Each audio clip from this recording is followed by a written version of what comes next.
TED Talk slow version.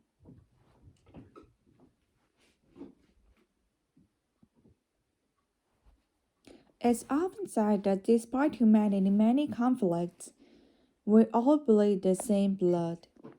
It's neither thus but not quite accurate. In fact, our blood comes in a few different varieties.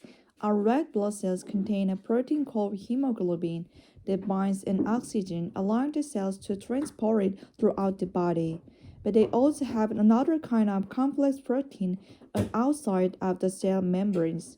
These proteins, known as antigen, communicate with white blood cells, immune cells that protect against infection.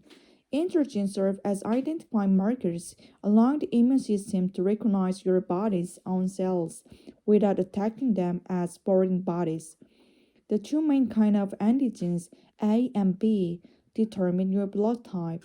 But how do you get four blood types from only two antigens? Well, the antigens are coded for by three different alleles for a variety of particular genes. Where the A and B allele code for A and B antigens, the O allele code for neither. And because we inherit one copy of each gene for each parent, every individual have a two allele determined blood type. When this happens to difference, one overrides the other depending on their relative dominance. For blood type, the A and B allele are both dominant, while O is recessive. So A and A gives the type of blood, while B and B gives your type B. If you inherit one of each, the resulting codominance will produce both an A and B antigens, which is type AB. The O allele is recessive, so either the other will override it when it pairs, resulting in type of A or type B. But if you happen to inherit two O, instruction will be expressed that make blood cells without the A or the B antigen. Because of the interaction, knowing both parents' blood types lets us predict the relative probability of their children's blood types. Why the blood type matter? For blood transfusion, finally corrected one is matter of life and death. If someone's type of A blood is giving the type B blood or vice versa, their antibodies will reject the foreign antigen and attack them, potentially causing a transfused blood to clog. But because people with type AB bloods produce both A and B antigens, they don't make antibody against them, so they recognize either as safe, making them universal recipient. On the other hand, people with blood type O do not produce either antigen, which makes them universal donors, but will cause their immune system to make antibiotics that reject any other blood type.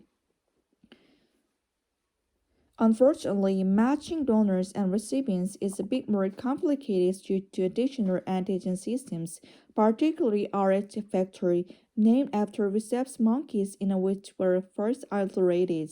Rh plus or Rh minor refer to presence or absence of the D antigen of the Rh blood group system. And in addition to impeding some blood transfusions, it can cause severe complications in pregnancy. If an Rh negative mother is carrying an Rh positive child, her body will produce Rh antibodies that may cross the placenta and attack the fetus, a condition known as hemorrhage disease or newborn.